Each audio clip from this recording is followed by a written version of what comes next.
Hello, welcome everyone to this broadcast, which is pretty mind-blowing to me that 22,000 of you have signed up from all over the world to take part in this. So it's my honor and privilege to be doing this.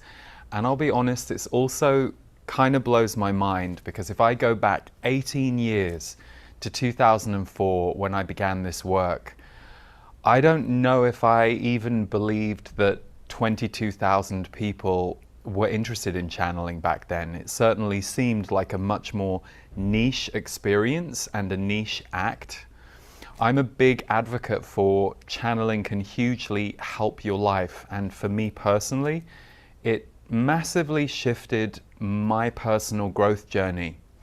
I'll tell you a little bit more about my story in a minute, but the reason I wanted to do this free broadcast was to celebrate the release of my latest channeled book. This just came out a couple of weeks ago. Conversations with the Z's. The Z's are my guides. I'll explain how they got that name. And it's book one, The Energetics of the New Human Soul. And it's a whole series. So this broadcast for me is to both celebrate the book that we've just done, and also I'm about to do Initiation, which is our second channeled mystery school. The last one that we did was last November. And so on October 26th, I will again be doing across 4 weeks, 4 live 90-minute channeled transmissions from my guides. And I'll be backing that up with videos in between to help those who participate integrate the material. So it's a little bit of a channeling celebration moment for me in my work and the team that I work with.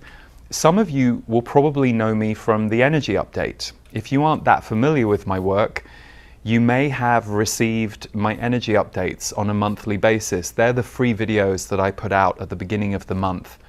I've been doing those now for over a decade, and what they really are is my interpretation of channeled themes that I receive from my guides.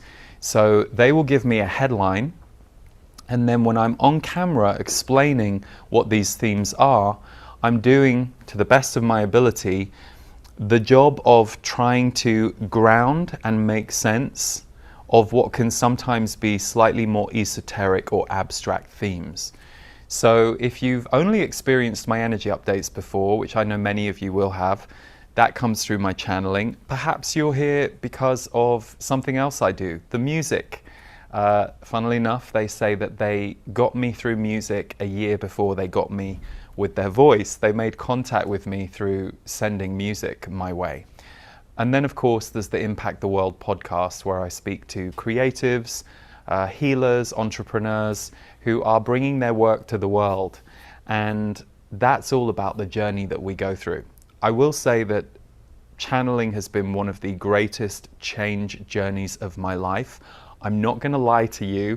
One of the biggest gifts it gave me, as someone who was very much trained to be a people pleaser, and in my family imprint, there was a lot of worry about what the neighbors think. You can imagine how channeling really helped my ego take a very healthy battering when it came to trying to keep myself protected from other people thinking weird stuff about me. So being a public channeler has been a huge part of my life growth and my journey. But before we dive in today, I wanted to illustrate to you how I use it in my personal life. It's something that, I'm not very often asked to speak about. And so I thought the best way I could do that for you is to share with you the few sentences that I channeled for myself this morning. I will go through periods of my life where I might not channel for myself for a few weeks at a time. And then at other periods of my life, I might sit down and write a message to myself twice a week. Just depends what's going on. But I want to read you what they gave me, my guides, a few hours ago. And by the way, I always write down my channeled messages. It doesn't mean that during the day I can't tune in on them and have a quick dialogue. I do that regularly. But the reason I like to write them down is because then I can go back and look at what was said and I have it there. But they've also said that the power of writing down your messages from your guides, your messages from your higher self, your messages from your soul, is that we're actualizing through our body spirit information, spirit messages, and we're making them real. So whether you're writing with a pen on paper or whether you're typing, it's a way of bringing it down through the body and making it three-dimensional, this information. But also the second part of it is that you then look back at it and it changes you. It gives you an opportunity to be a listener and also reflect on the message that came through. However, when I'm in my visionary mind or I'm just tuning in with them on something, let's say something odd happens in the afternoon or I'm with someone and I'm like, oh, it's a bit odd. I'm just going to go up and I'm going to kind of see what their broader perspective is. They will give me a message that in that moment will be helpful. But if I want to remember it, I'm going to have to write it down.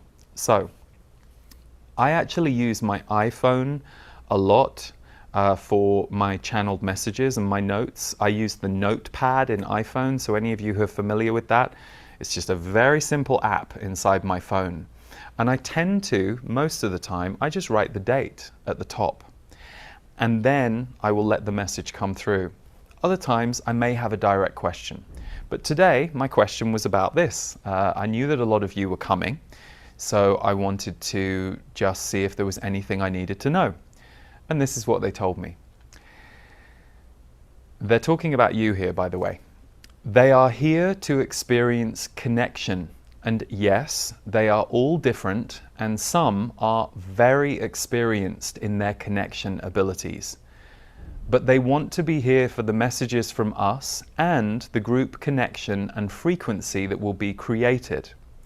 Some are here just to feel uplifted and a connection to light and spirit. Others range from curious but hesitant to channel through to ready and willing to connect.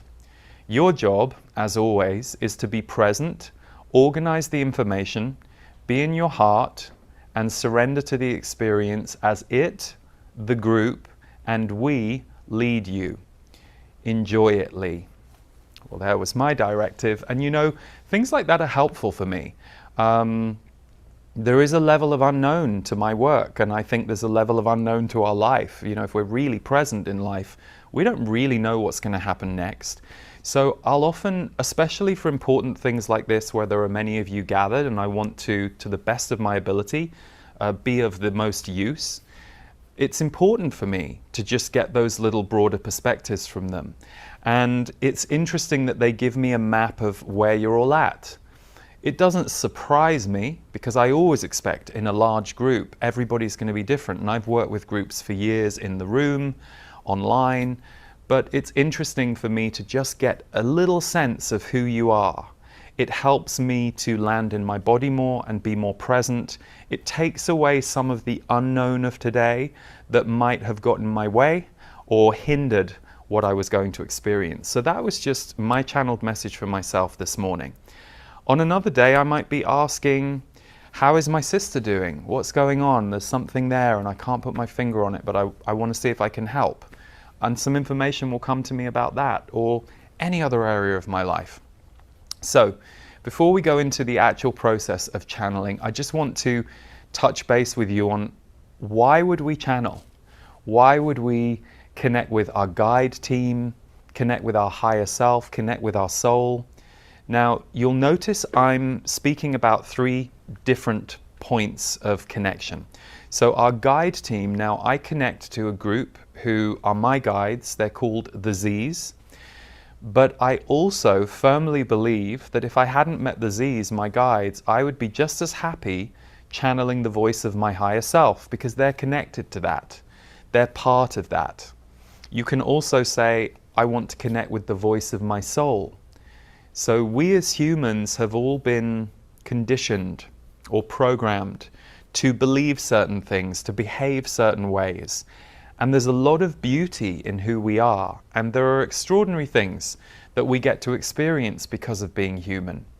But as my guides will often say, there are also many limiting beliefs that we have been given, that we have been trained into. They say that we are here to unleash more of our soul self into the world, not just individually, but as a collective. But it starts with us. So, especially I think in times where it feels overwhelming what you're going through in life, or the outside world, like it has been lately, feels incredibly intense or challenging. The one thing we can influence and bring change to is this, and to start with this. So for me, the channeled messages that I go to, I do it to reset myself. I do it to bring balance to myself. I do it because I notice that I'm a little off, or I'm a little emotional, or I'm feeling out of balance. I also do it because it's incredibly helpful. So why you might channel, from my perspective, is to expand your life, to expand your understanding, to give yourself a wider view. The one thing that channeling for this past 24 years has done for me is it has really rewired the way I see the world. Doesn't save me from my own human growth path or my wounds or any of the stuff that I come up against, like we all come up against things in life. Life is life, and it's going to keep rolling things our way. But it has massively changed the way I deal with things. And it has also really helped me find my center in a way that I didn't used to be able to. So the reason I channel is just a few of those. And obviously I've also ended up doing it for work, which even if I stop doing the channeling publicly for work, I will never ever stop doing it in my personal life. That's a primary relationship for me. And it's a private relationship. Okay, I just shared something with you, which is unusual, but that's to illustrate my point as to how simply I use it. I'm not always asking massive questions about the universe. In fact, the more I did that, the more I realized that what's beyond us is an extraordinary rabbit hole of more questions and more answers. And what I'm personally really interested in is, how does this help me show up in my life in a more present way, in a way that can be more loving, in a way that can be more open, in a way that can be more compassionate? And how does it help me deal with things that I'm going through, or help people in my life deal with things that I'm going through? Now that's my why. Your why might be completely different to that. You might not be interested in any of that. But you might say, well, I want to talk to my guides or my soul or my higher self because I want to kind of understand this universe a bit more. We're all very different. And I've met many channelers over the years, and we're all very different people. We channel in a very different way. We have different connections. But if I was starting today and I didn't have contact with my guides, and perhaps I look at some other people out there and I go, oh, well, you know, Wendy Kennedy's channeling the Pleiadians, and I don't know how to talk to the Pleiadians, and Esther Hicks is channeling Abraham, and I don't know. I wouldn't even worry about that, and I certainly wouldn't worry about trying to imitate someone else. I would simply recognize something I believe as a fundamental truth. We are spirit. We're born of spirit. We are spirit right now. It's just that the way that many of us were trained as human beings, we were asked to forget. We were asked to shut down from it. We were asked not to see it. In some cases, we had sometimes oppressive religion. And I don't want to say all religion is oppressive, because I have friends who love their religion and they use it to enhance their life and their faith. But there are some religions that we know, and we know they're out there, have oppressed our connection to spirit. They've said how we can connect to God or spirit and when. And it's just not my belief that someone else should be controlling our connection to spirit in that way, or giving us the rules. If you look at our planet and you look at nature and you look at the animal kingdom and you look at us as humans, it's pretty extraordinary. Sure, it's not all good, and certainly there are shadows and things that we can look at and talk about and get worried about, but the spirit of life is extraordinary. And if you've ever been with a dead body, you will know how extraordinary that revelation is. When the dead body is no longer animated by the soul or the spirit, they almost look like a different person. It's very odd when you've had that experience of seeing the life force leave somebody. Sure, the body might be the body that your friend or loved one or the person that you're looking at, you recognize that body, but it doesn't even look the same because the soul is no longer in there. So the life force right now that's moving through me, that's coming to you through my microphone, through the camera, through the energy that's moving through me, and the life force in you right now that's tuning in on this, that's listening to this, perhaps that's distracted, perhaps there's something going on in another room in your house and you're kind of half listening to me and half tracking that. It's extraordinary that you have the choice to focus like that where you want, and that your senses and your mind and your heart are pulling you in all these directions. So, enough about how extraordinary spirit is and us as spiritual beings is. Why to channel and why in these times? I think that's a really obvious question. I think more and more people are feeling uncertain and unstable in the world that we live in as we know it. And so the potential opportunity here, and especially because consciousness is rising on the planet, it's something the Z's talk about all the time. These are really good times to have a connection, a faith, a practice, and maybe there are 9 things that you use. I've always said, use channeling as part of a balanced diet. Do not make channeling your master. Do not make channeling the only thing you do. It's best when used as part of a balanced diet. And I'm going to give you a PDF, those of you that are on this broadcast. I'm going to walk you through a checklist before this is all over, and I'll go through a few of those things. And I'm also going to channel the Z's at the end. But for now, I'm going to move to give you a very quick story about what happened to me with channeling. Some of you who've been with me for many years, you know this story, but I'll keep it brief. So I was somebody who, like many of us who are sensitive or who have a developed intuition that we haven't yet understood, I had turned that into some quite destructive behaviors in my teenage years. For me, it was overeating, and I was taken to Weight Watchers age 10. And then I was in and out of diet clinics all through my teens. I was secretly eating sugar. My mother couldn't quite understand why these diets weren't working, because I would go away and privately binge. And of course, there are different ways any of us try and cope. That was mine in my teenage years. And of course, it didn't work. It gave me temporary relief in the moment. But then, of course, it's accompanied by guilt and weight gain and all kinds of issues. So I went through all of this, and it meant that by the time I got to my late teens, when I had also identified, oh, I'm not heterosexual, and that's going to be a problem in this world, I was like a perfect storm for healing. I was ready, and I remember it was a year when I was 17, and I really went through one of the darkest periods of my life, one of the 2 darkest periods, and I didn't know if I wanted to carry on living. I really seriously considered ending my life. And I don't think I would have gone through with it, but I was really in that place where my back was against the wall and I couldn't find my way out. Now, those are just my details. That's what happened to me. That feels a very long time ago to me now, I'm grateful to say. But for many of us, it's often a healing crisis or a dark night of the soul that propels us into healing. And that's what I did. I found metaphysics. I loved tarot readers. I would go for tarot readings and something would feel real to me about it. It was an energy in the room that I'd never felt before.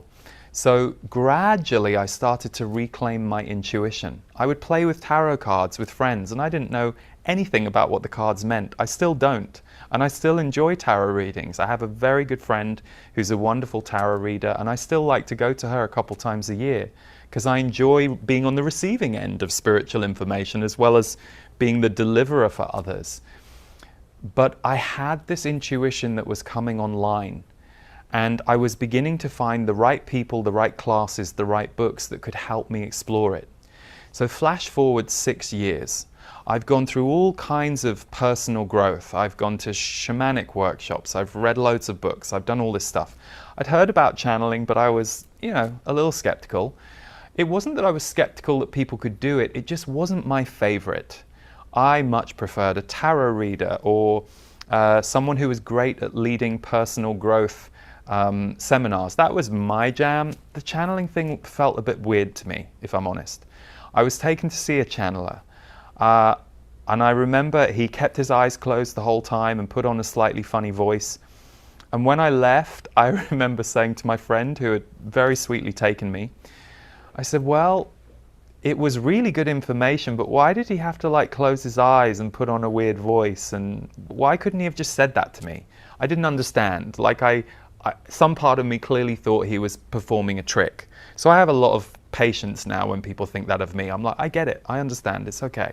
I'm not going to necessarily go for dinner with them, particularly if they're combative, but I get it, So I'm minding my own business about a year after seeing that channeler, and I'm going to my job in fundraising at the time. I was fundraising for Greenpeace, and I was really trying to get my music career going and get into the music industry.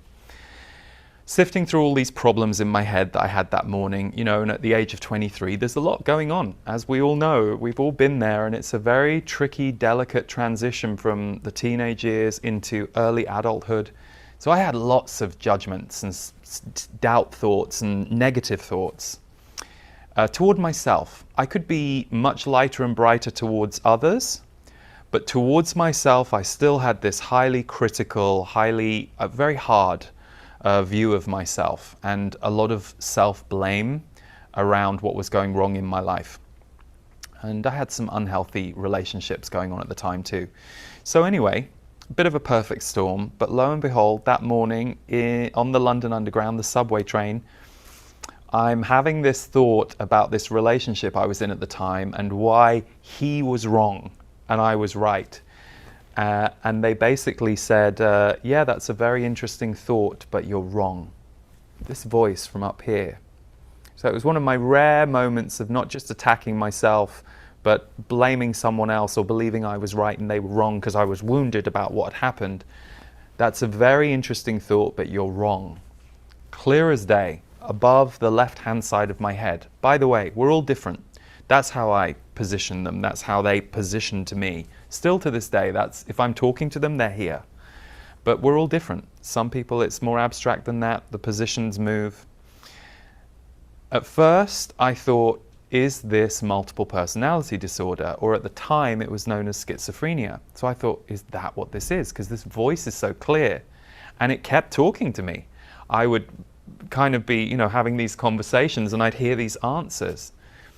But I knew enough to ask the question, are you my guide?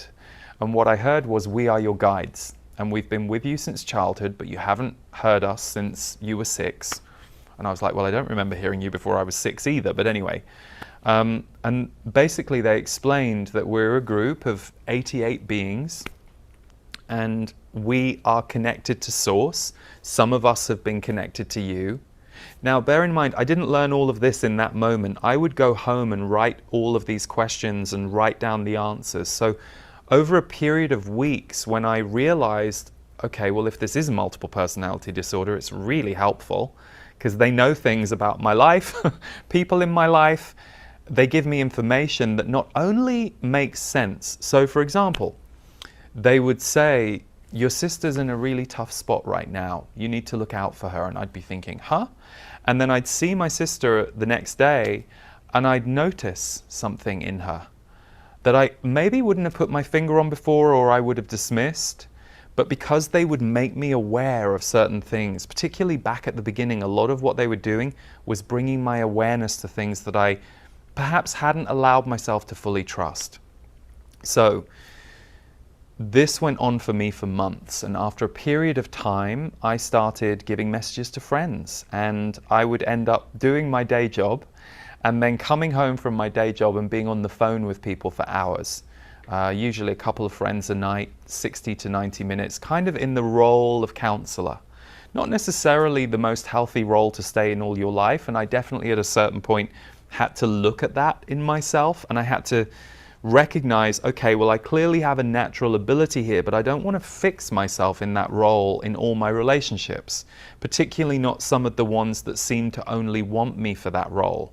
That's not going to be very healthy and balanced. That came later. But the reason I share that with you is probably many of you watching or listening to this, you probably are the camp counselor for people. You probably are the one who might be the person that people confide in.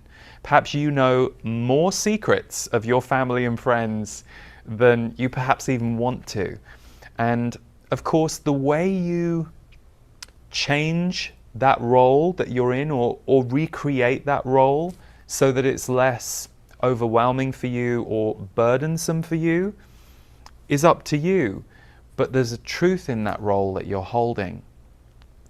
They feel with you there is a space that they can connect into or lean into. Or you're very good at intuitive messages. Who knows? Because we're all different. I know some intuitives who, they're really good with intuitive information. They're not really wanting to hold space for people. And then on the flip side, there are those healers who are amazing at holding space, but don't necessarily get messages for others. And then there are all other shades in between.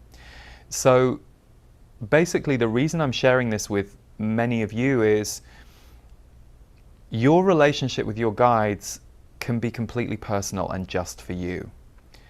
For me, having a private access to my higher self, to my soul, it brought back a balance that was missing in all my relationships. And sure, it took time, because I was definitely in some enmeshed relationships and some not very healthy dynamics. I was, like we all are, I was working some things through my system by playing it out in the world with other people. But what they kept doing for me, my guides, was bringing me back to who I am, how am I seeing things, and a spiritual connection would always come over me. So I shared with you earlier that they would say things like, oh, look out for your sister right now. Two things would happen for me when they would give me information that felt true. Firstly, my mind would go, oh, I hadn't seen it like that. So my mind would expand, but more importantly, my energy field in my body would expand. So on that first day on the subway, you know, I'm kind of like, sure, I'm right about something, and them telling me what they told me, I felt safe, they felt like home. I didn't feel judged, they weren't trying to shame me, but they were gently just going, no, there's something bigger here. Do you want to see it? And in giving me that invitation, once my mind saw it, my energy field, which if you could represent it physically was probably a bit like this that day, kind of started to go like this. And everything started to open out. And I felt this sense of lightness and relief that I had not felt when I was just in my human stuff. Because at the time I didn't have a connection practice. I didn't have a place or a space I would go to. Some people have it through yoga or some other practice that really works for them, really lights them up. Maybe for you it's dancing, maybe for you it's singing, maybe for you it's being in a group of sports people, all on a team sport. Whatever that is, there are other levels. And for those of you who are here for the direct communication, that's what we're going to look at today. So we're going to focus very much on the writing and the verbal side of channeling. It's not that there aren't wonderful ways to channel. I mean, I've mentioned I channel music, but that isn't what we're here for today. I really want to give you an opportunity to have direct communication with the voice of your higher self, your soul, or your guides.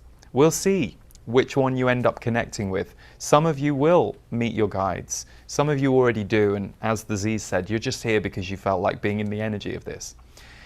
I will tell you one other thing. Crystals. So I was probably a crystal, well, no, I definitely was.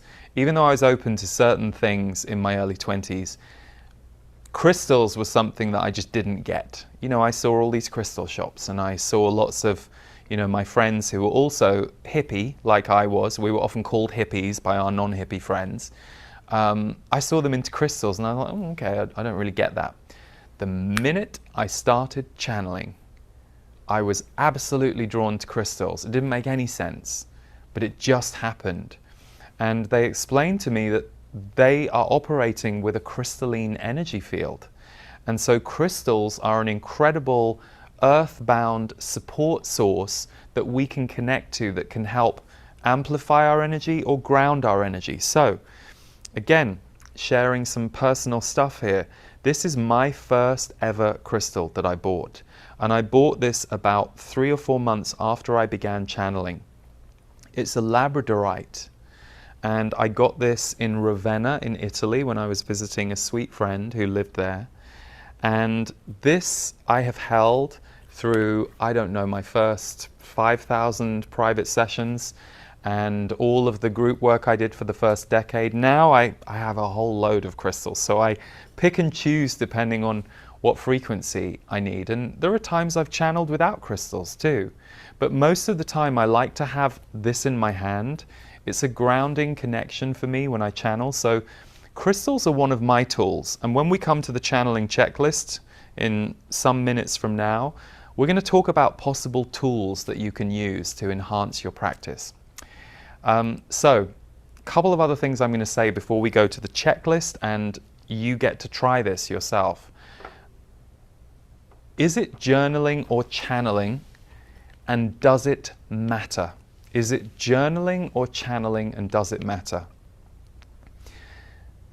I don't think it matters. If you have been journaling for years, and I've met this, I did private sessions for 15 years until 2019. I saw a lot of people from around the world, and a lot of people would come to me for channeling help or to learn to channel, and occasionally we'd start doing it and the person would go, "Oh, I think I've been channeling for years. I just thought I was journaling."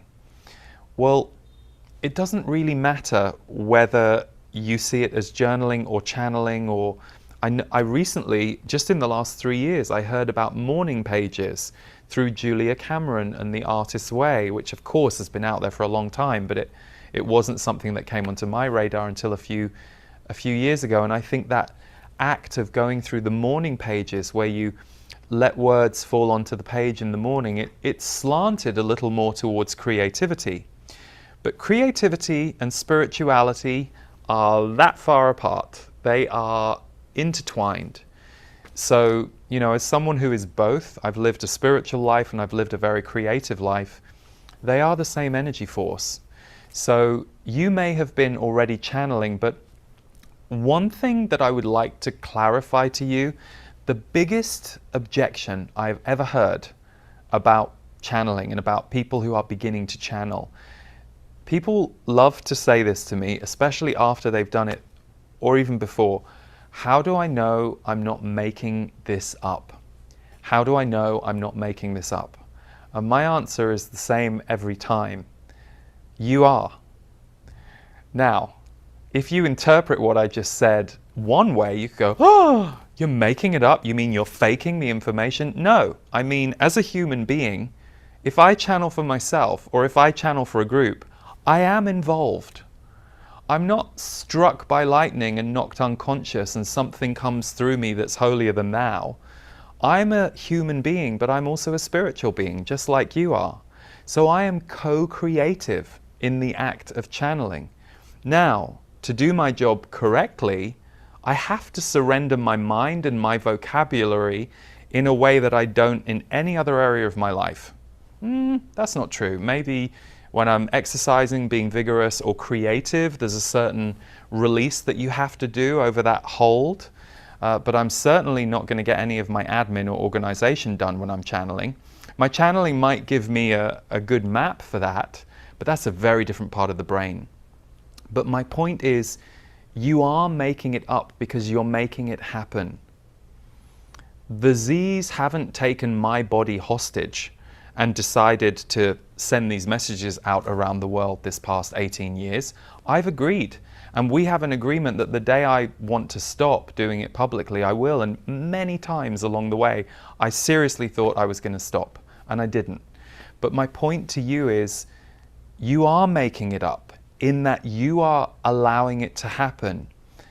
It is not pure, unfiltered spirit when we connect to our guides or to our soul.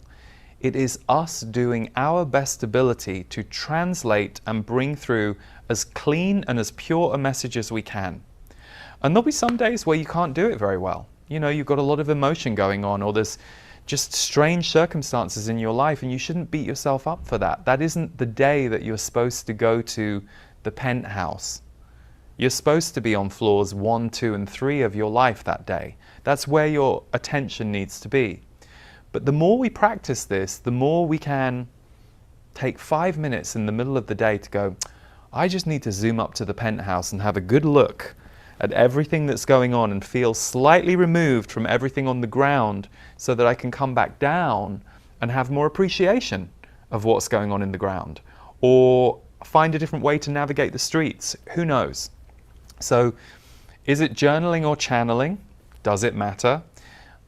Are you making it up? Part of you? Yes. So let that negative voice or perception just sit aside, because you're involved, and trying to claim or assume that you are immune from being involved is just not possible. Even those people who we know through history were trance channelers, it wasn't that it happened to them without a certain level of organization or preparation. Usually they would all agree, okay, Jane Roberts is going to channel now. Jane Roberts, very famous for channeling Seth, and there are going to be either her husband or a group of people who are around her ready to take notes, and she's going to lie down. So you are always involved on some level. So, okay, now we're going to go to you doing some channeling for yourself. So if you have a pen and paper handy, this is a great time to grab it. Or you may just want to pull up, if you're watching on computer, pull up a document and you can type. Or if, like me, you can use your iPhone and you can just do a few notes in there. So here's a great question to ask if you don't have a question. Like I said, at this point, I often just put the date, because for me, it's a message for that day. And then if I want to go, hang on a second, what did they say 3 weeks ago about what was going to happen on my trip to England? I want to go back and, oh wow. And then I read it on the trip to England and I'm like, wow, they forecast this. I did not see that, and it didn't quite make sense at the time, but now I'm in England on the trip. I can see how that message helped prepare me for what's happening now.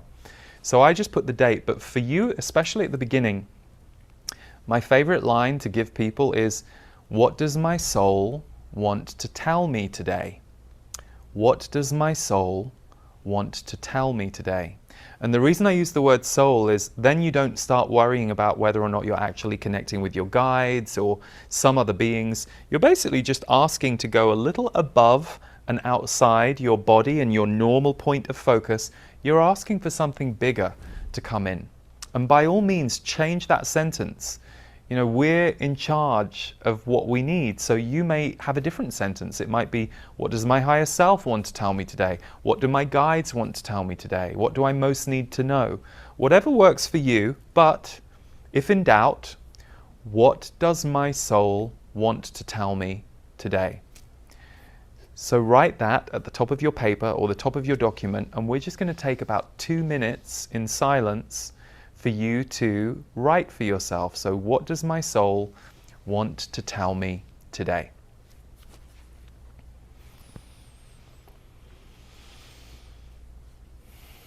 And just start writing, and try not to think about it too much. Just let the words flow onto the page or the screen. And equally, don't stress if nothing's coming. You might just get a few words. You might get lots of sentences. Just see what happens. See this as just a fun experiment with no pressure.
We'll take about another 30 seconds.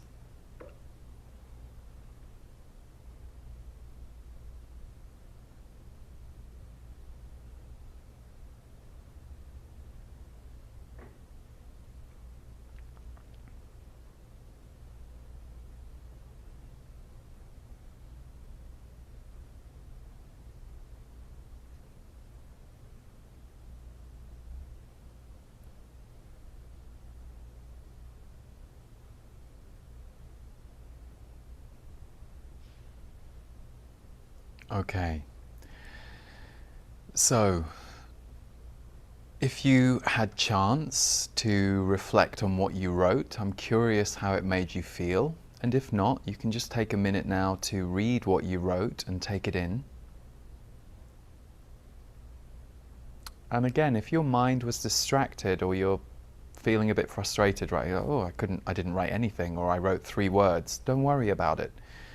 There are different conditions that support us in channeling, and I'm going to take you through a few of those in a moment. And you can always try again. But what I'm going to share with you now is my experience of leading this in rooms, because obviously I can intuitively feel you all. That's how I do my work on camera, when I'm teaching intuitively. But I can't see you and I can't hear from you right now. But when I've done this in rooms of people, a couple of things have happened. When I announce that this is what we're going to do, and this is true of the smaller rooms that I used to do this in with 30 to 50 people, and then 300, 500 people, there's like a horror that goes through some people's minds, because many of them maybe thought they were there just for me to do the channeling or whatever it is. You see some people go, oh, I didn't know I was going to have to channel, uh-oh.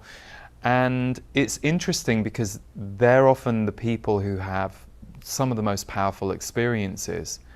I have never yet been in a room, I'm just trying to think if there was ever a time. I think once one woman that was in a room said she couldn't write anything, but she actually felt very peaceful, and so she just interpreted that as enough. But I've never known people not be able to do this in a way that surprises them, because I think many people think they won't be able to. And I'm a firm believer in all of us can. We just need to be able to set our intention to do it, put some energy around doing it, create an environment both outside and inside our own mind that will allow it to happen. So one of the things that I have most noticed with people who are channeling at the beginning is they're quite overwhelmed or emotional with what comes through. And the Z's explained this many years ago in a way that helped me understand what was going on. I had one client, brilliant businesswoman, and really fun, super, super smart person. She came to me for help with her business, but also some of her personal relationships. And one thing that was coming up for her was she was a little defended in her emotional relationships. It was a pattern that kept repeating, and it was something she really wanted to crack.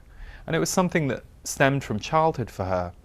So when she decided she wanted to channel as part of our work together, I remember setting her the homework that she should channel for herself every other day, at least every other day. And in the same way I just said to you, 5 minutes, sit down, what does my soul want to tell me today? Start writing. When she came back after the first week, I said, well, how did it go? And she went, oh, it was okay. I mean, it wasn't very useful. And I went, okay. So did you manage to do it? And she went, yeah. She said, I did it 4 days actually in the week, and I was able to write stuff. It was, anything from a few lines to a paragraph or sometimes more. And I went, okay. And I said, well, why wasn't it useful? And she went, because they just told me how nice I was and how much love was in me, and how it just wasn't very practical. And I went, okay. And I said to her, I said, how often do you speak to yourself in your own mind in such a loving way? And she went, well, I don't. So what was happening for her, and this happens for most of us, it happened for me too on some level, but I think it's quite common. we have to calibrate to their frequency. And their frequency is one of more oneness and love and compassion than we are used to. Doesn't mean they're better than humans. And they always say that. They say it's extraordinary to be human. Even with all the challenges that you guys have to go through, they say it's an extraordinary experience of being embodied spirit. So they don't say that they're superior to us either. We'll get to that in a minute, because that's very important. But there is this initiation that we go through with their energy. And it takes time to get used to letting that come through your body and sit in your mind and rearrange who you are. It opens your heart. It can be emotion inducing. That's why many people cry when they first write these messages and then they read them back. It bursts something open in us. And the repetition of it over time will just compound. It will make us more used to that frequency. Doesn't mean we won't lose it from time to time, or some days feel like you're regressing, but overall what they're actually doing is reminding you of the signature of oneness, connectedness, compassion, that is the truth for them in their realm.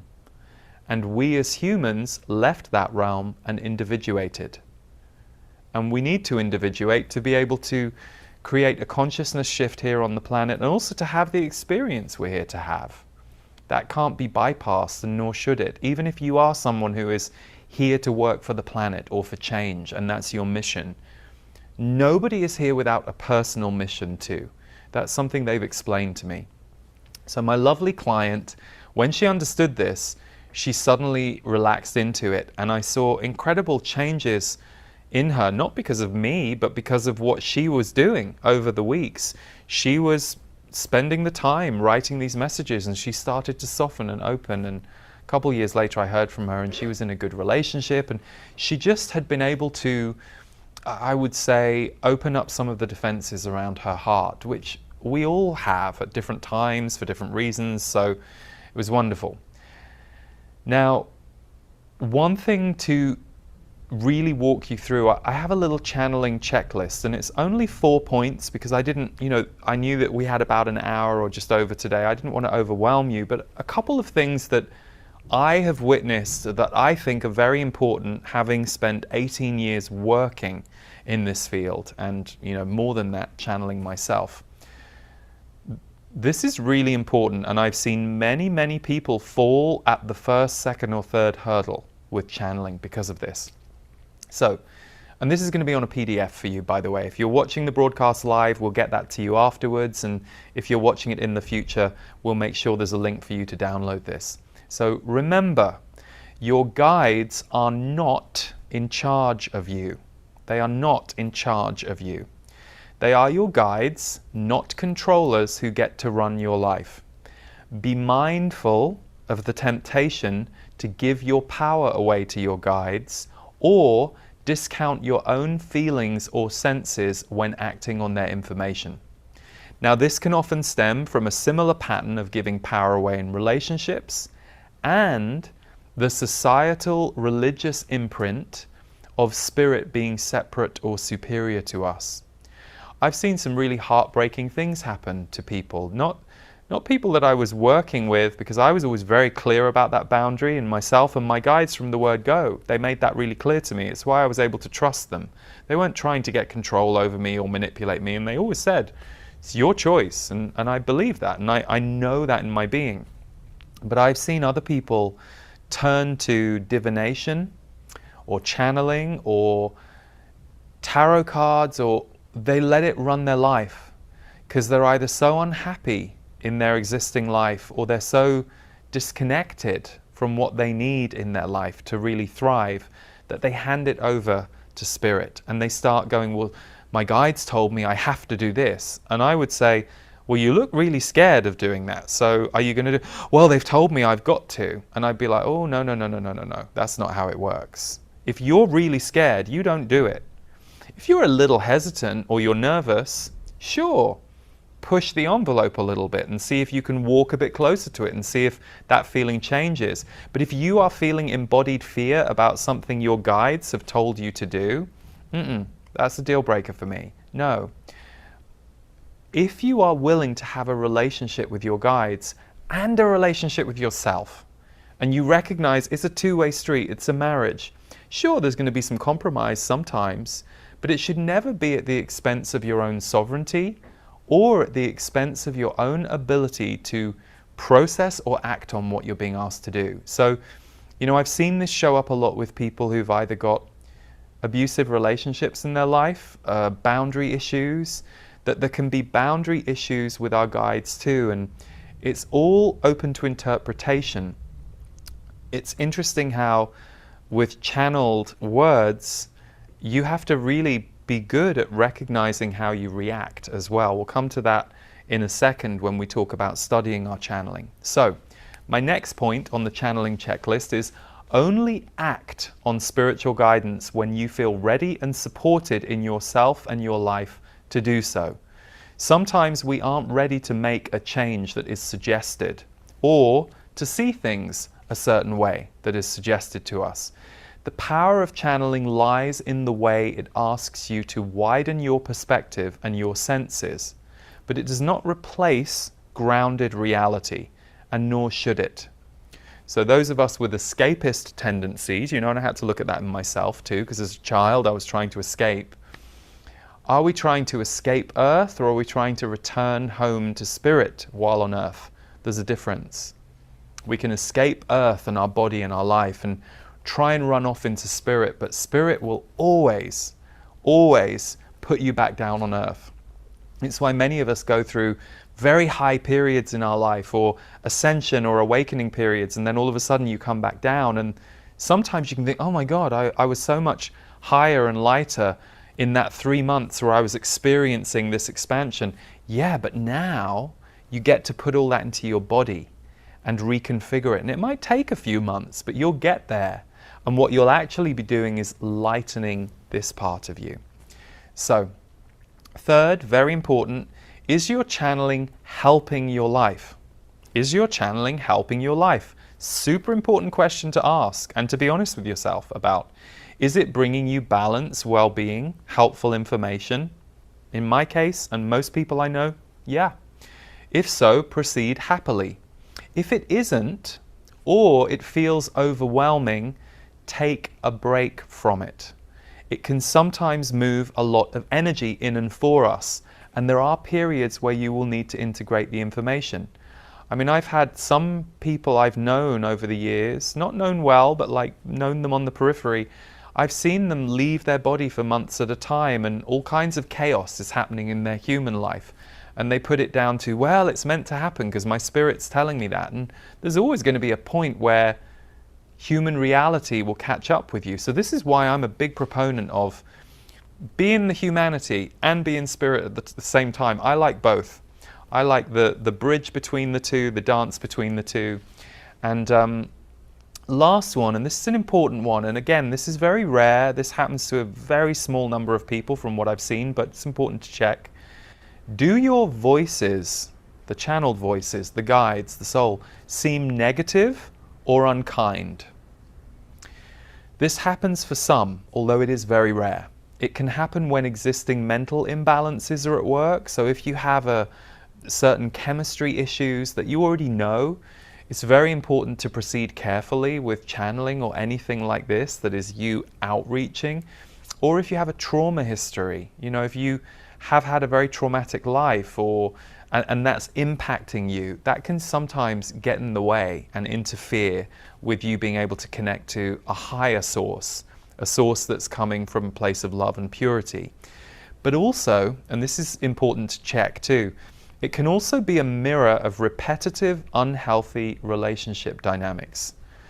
So for example, if you're someone who's prone to controlling relationships, is your channeling the liberation of that controlling relationship, or is your channeling mirroring that and bossing you around, or the way you're interpreting the words is that you have to do what you're supposed to do because of what they told you? So if this happens for you, do not continue with channeling, but do seek help with therapists, healers, and anyone else who is skilled with that kind of occurrence.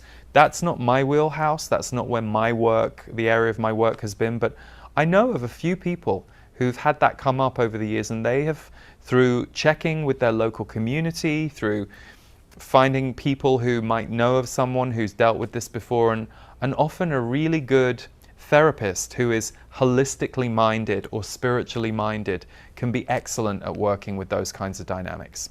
Okay, so before we go to the Z's for a little channeled message, I wanted to give you just a quick template of channeling steps. So if you're preparing yourself for channeling steps, now I.T.E.P.S, I.T.E.P.S is what came out of me for this. So we're going to go through each one. Each letter in I.T.E.P.S stands for something that you can put in place to support your channeling work. So number one, intention. I for intention. So setting an intention for connection influences your experience. So set an energetic intention before channeling. I mean, honestly, set an energetic intention before anything, because it will enhance your presence and what you're calling in. But an example could be, you sit down to channel and you say, I intend to bring clarity, light, and love to myself through this message, or to this situation, which I'm asking a question about. Or you may simply say, I open to my higher power, I open to the light. Create your own words, create your own formula. What's an intention that feels true to you, that you might use as a repetition each time you're about to channel, so it becomes like a handrail for you, and it starts to create a set of circumstances for you that you rely on that help you get in the zone of surrendering your mental mind to allow these higher messages to come through. You can also create the intention by asking a question. So I gave you one earlier, but I've put on the sheet here, what does my soul or my higher self or my guide team want to tell me today? So that's its own kind of intention. The question you ask, the way you set it up. Number two is T for tools. So we have intention. Now we come to tools. Use tools to help you connect. So crystals is one of the tools that I've told you is one of my things, but it can also be movements. You know, you might do 5 minutes of Qigong or Tai Chi, or you might dance around the house to dispel some of the mental or emotional energy that you feel like you're carrying, to just kind of empty yourself out. You might put on beautiful music. You know, I love Deva Premal and Miten and their music. There are many other artists I will use before I do a channeled event. I will put their music on in the room that I'm in to really start to calibrate the vibration of the room so that it's easier for me to move into that wider vibration for a group. So music is a tool. Certain drinks, you know, there was a period for years where I would drink coconut water right before because it has a lot of electrolytes. And water, by the way, is imperative when you're channeling. You need to drink more water than you think you do because it moves a lot of energy. So now we come to the third one, which is E for environment. Create the right environment for you to channel in, and perhaps for several minutes or more before you begin. So, I mean, I'm a strange example because there's no way I should have been channeling on the tube, you know, the subway. I mean, in my head I thought, well, surely I should be a raw vegan who's been in silent meditation for 3 weeks, because that was my belief system at the time. I thought channeling was this otherworldly thing that only happened to I won't even say special people, I'll say maybe unusual people. That's how I saw it when I was 23. So the environment's really important. And like I said, some of you earlier, you might have been distracted when you were trying to channel. Maybe when the kids are, you know, jumping around in the room next door, it's very hard for you to tune out of them and tune into yourself. So your environment might be a certain park bench that you like to go to where you feel peaceful. Your environment might be a room in your house that you make more peaceful so that you can go and channel. You know, you take out some of the junk that's in there so that it feels more peaceful, and you put a candle and a crystal and a nice curtain. You create an environment that's going to be conducive to you bringing these higher frequencies through. And that can also be important right before you channel too. Like I said, I like to set the music, and I like to go internal and be quiet for a little while before I start when doing it for people. But if you're at the beginning of this practice, environment is a really good third tool or step to employ. Number 4 is practice. You know, we get better at anything the more we do it, and commit to your practice. I mean, I know that can be annoying if you have a slightly rebellious aspect like I do. Being told to practice is not necessarily always going to be your favorite thing, but you know, this benefits you. This isn't for anyone else. This isn't for performing's sake. This is for you. So commit to your practice. Repeat the act of channeling at a comfortable pace for you. Perhaps daily, several days a week, or several times a month. Whatever works for you, and we're all different. You know, some of you might go, I love channeling every day. I sit down every morning and I channel for 10 minutes and I love it. Some others among you might go, I like to do it twice a week because I feel like I live on it for 3 days. And then I reread it and there's more and I feel like that keeps me going. And then others among you might say, I only like to do it every couple of weeks. And that pace might change as you go. But if you're starting this, do practice, because the more you do it, the more you get used to it. And now I come to the final point, and this is very important and mustn't be separated from practice. S for study. So we had I.T.E.P.S, intention, T for tools, E for environment, P for practice, and then S for study. Study your channeling and your reactions to your channeling so you can develop a considered relationship to it. I'll give you the worst kind of example. I'll go back to what I just said. Oh my God, my guide said I need to do this, so I'm going to do this. Okay, you're going to do it. You look a little anxious to me, so I personally wouldn't advise doing anything from that state. But if you're determined, and if that's how you're wired and no one can reason with you, go ahead and do it. But then study the effect. Don't just do channeling like it's an act of doing without engaging with it as an act of observation. So reflect on what you just did. Go, oh, I'm now just going to look back on my channeled messages from the last few weeks, and I'm going to look back on how I interpreted them and what I did, and I'm going to see that a certain level of chaos went on in my life. So am I misinterpreting the messages, or am I not connecting to the right source? Study it so you can problem solve it. This is why writing it down is so important. You get to keep these notes and go back and reflect. So intention, tools, environment, practice, study. Take time to zoom out and look at how healthy or helpful this is. Again, it's going to be very rare that you will use your channeling in a destructive way, but I've many times seen people who have anxiety blame their channeling for the anxious actions that they took because of the way they interpreted their channeling. And actually, that's the perfect moment to go, oh, okay, I probably shouldn't be acting on what my channeling says until I'm sure I'm not doing it from a place of anxiety. I need to work on my anxiety with somebody. I need to find a therapist or a healer or a trauma body therapist. So whatever it is. So studying your channeling is really important. Okay. There's so much more I could say, but I didn't want to overwhelm or make it overly complex today.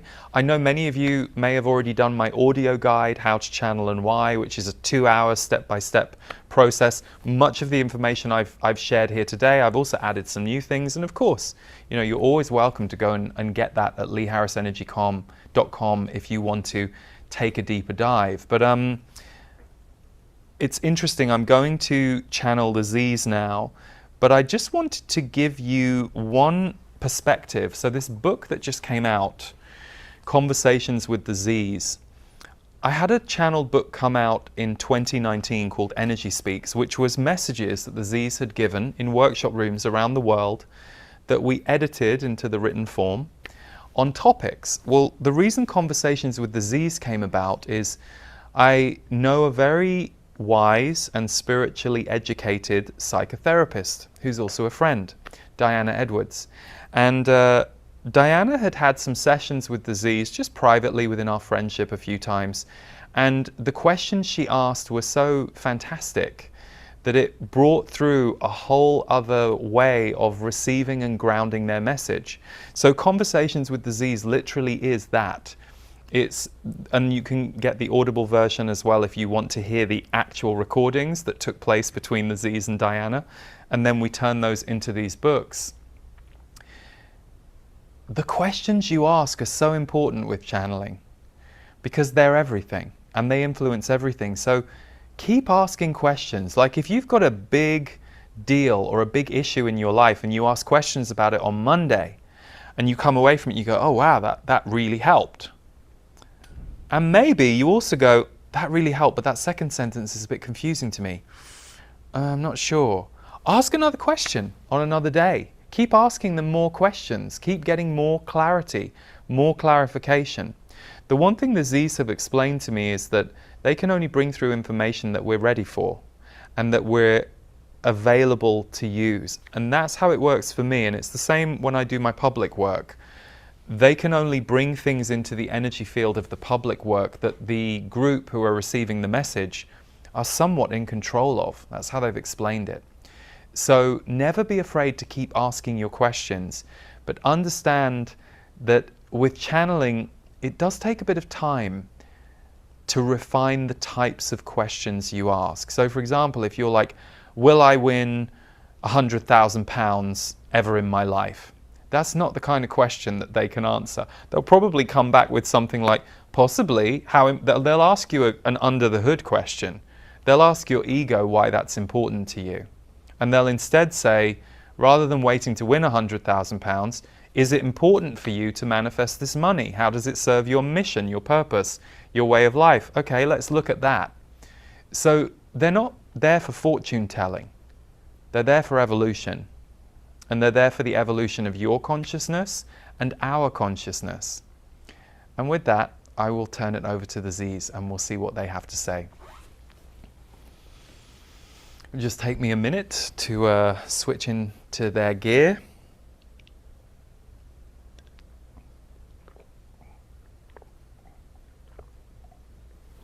And I hope you've been able to keep up with my speed. I've gone as fast as I can to impart the information, but I've tried not to go too fast.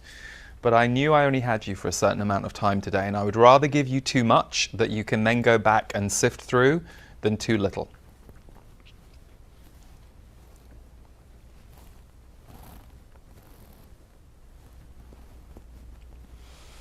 Ha! Good. Wise souls who are becoming more wise by the day. And we do not mean wisdom in the sense of human knowledge or information. No, we mean the wisdom of the spiritual beings that you are. You in this group have a very particular purpose. Although there are a few of you here who are not, we will say, in that group. You are here for curiosity reasons, or for, shall we say, some of you, a very small number of you, you are here to fight what is going on this broadcast, or to fight Lee and Lee's energy. But again, just a handful of you, and that is your path. We would say to you, fighting is not as interesting as opening to something that will serve you. And the fact that you are still here at this point in the broadcast tells us that you are actually fighting your own connection to spirit through pretending to fight us or Lee. So that's something for you to be aware of. All of you in this group, with the exception of those few that we just mentioned, are here for what we would call spiritual purpose on earth. You are here to reclaim, remember, and re-embody your spiritual selves. Not just for you, even though many of you are undergoing huge healings of your ancestral line, of your early childhood, by opening to spirit. It is taking layers of density and wounding and moments and times in your life where you have had to compress who you are, put yourself into a tight little bundle so that you don't offend or upset others, or to try and manipulate life so that you can get through it unscathed or safely. Many of you have to suppress yourselves quite wisely for long periods in your life. So don't beat yourself up for recognizing that you have been suppressed. Everyone on earth in human form is either undergoing some level of suppression right now, or has brought themselves through enormous suppression. The suppression is collective. It is not individual. You're focused on you, perhaps. You're worried about why you can't find your voice, or why you won't speak your truth, or perhaps the opposite. You are trying to find a way to speak your truth in a less jagged or attacking way to others, and you are having a spiritual awakening where your defensive outward behavior is beginning to soften and lessen, and you are able to re-enter the chamber of your heart in an all new way, at an all new level. So we have said this many times in our transmissions over the years with Lee. Heart frequency is the currency of the future. Where you are going on this planet, the heart will be everything. Now, some of you may find this laughable because you are so fixated on what you see playing out today in your world in 2022 that heart does not seem that it is there. And yet, of course, that is an illusion, because many of you are distressed about some of the things that you are seeing taking place on the planet. Why? Because they do not come from the heart. They come from the human fear template, or the human template of war, which is not just about, we will say, war that exists on a planetary level where countries fight each other. It is very individualistic, this energy.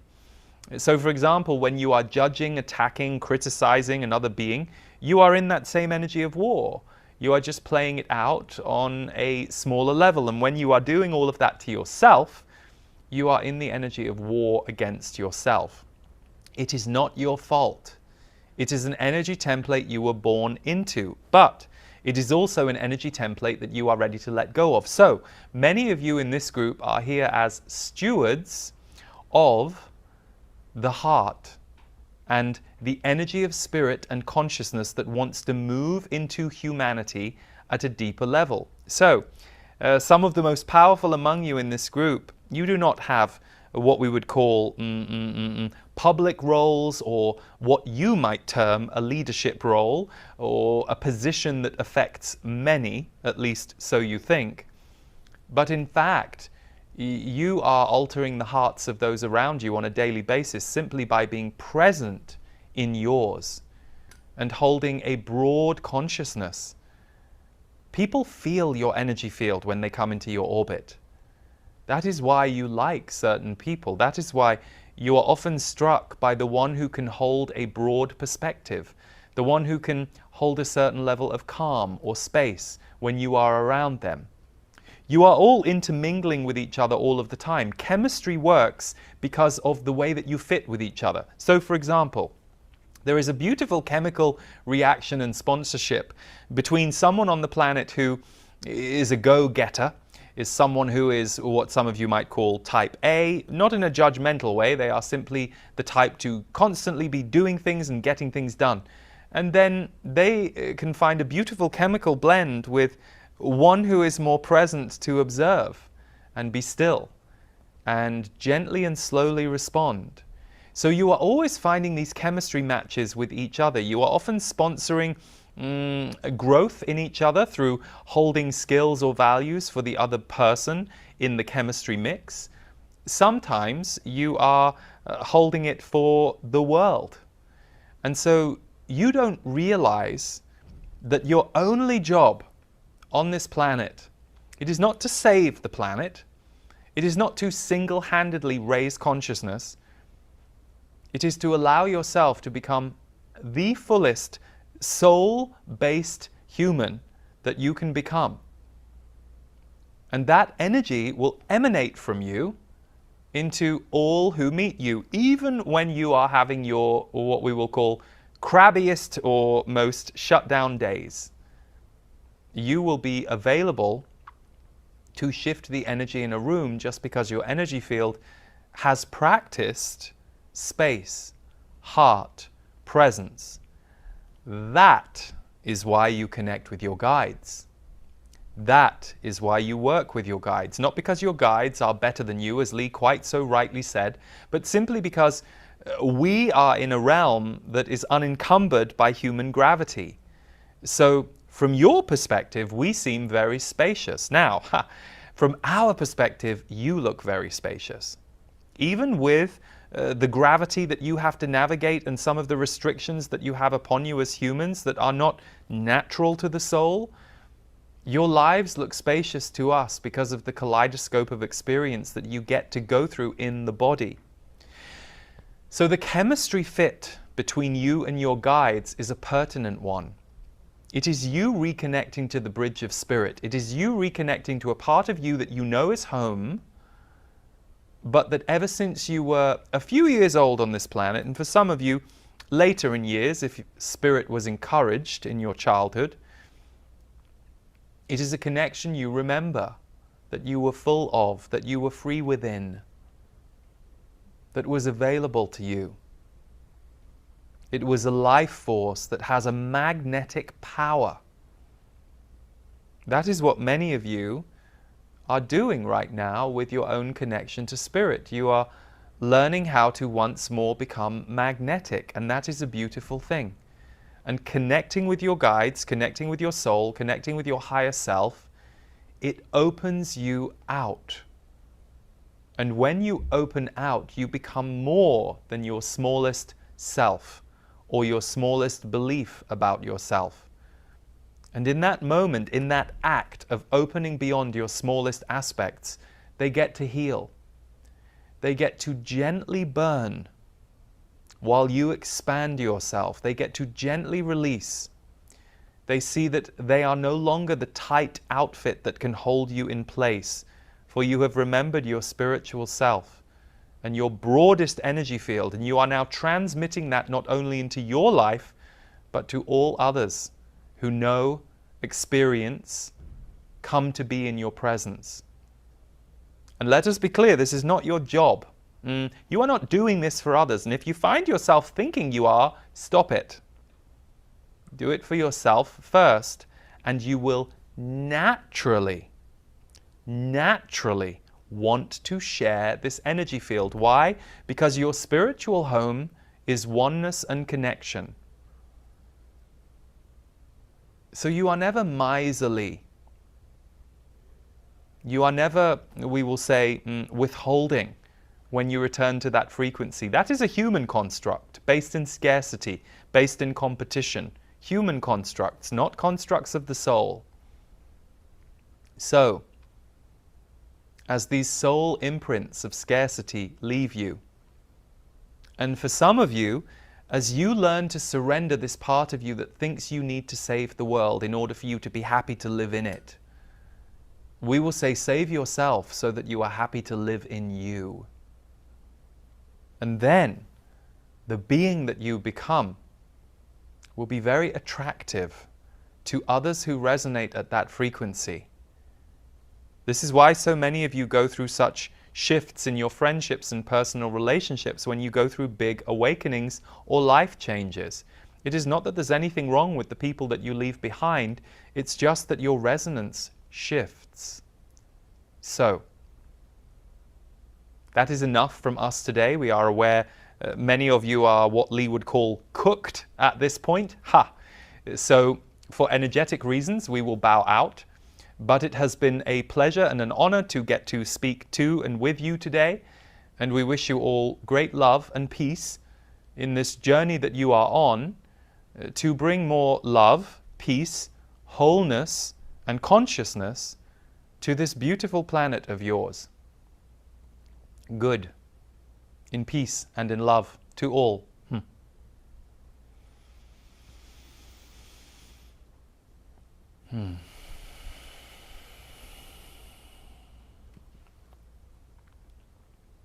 Okay.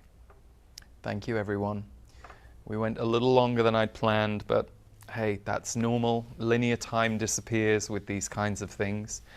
So thank you for tuning in.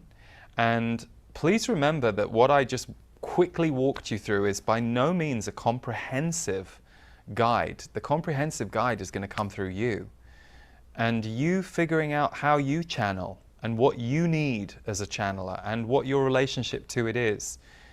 Someone else can't teach you that. We can get you started. We can get you off the starting blocks. There might be people, teachings, mentors in your life that can give you a piece here and there, but the biggest development in your journey of channeling will come from you. So if you're a regular in my community, hello and lots of love. If you were just popping in because you like this topic or you're new, welcome. I do put out free videos every month. In fact, we usually put out at least 3 free videos a week on my YouTube channel. You can find it on YouTube at Lee Harris Energy. Please do subscribe if you enjoy our content. It helps us make sure we reach you with it. My website is leeharrisenergy.com. And for those of you who are interested in going deeper with my guides, the Z's, as I said, we will be starting initiation on October 26th. It's a channeled mystery school, and it will be about 10 hours of content over 4 weeks that you will have lifetime access to. We do 4 live broadcasts for those of you who enjoy being in the live energy, but everything comes to you as a replay and a transcript and accompanying worksheets. So even if you feel like you can't quite make the dates, but you feel the call to be there, we would love to have you. We had over 5,000 people from all over the world last year, so it was quite an amazing energy container, and the transmissions that came through the Z's were pretty extraordinary. So if you feel called to join us with initiation, we'll put a link underneath this video. The book Conversations with the Z's and the Audible version is out now. You can get it at Amazon. And if this is the last time we connect, I send you lots of love on your journey through life, and the way that you are showing up is enough, and I hope that you continue to open to more peace and love in your life, because we all know other energies will come our way, but we can cultivate more of a connection to peace and love. And I hope that for you, cultivating a practice of connection with your guides can be a huge part of that, just as it has been for me. Lots of love, everyone. Take good care.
It's magic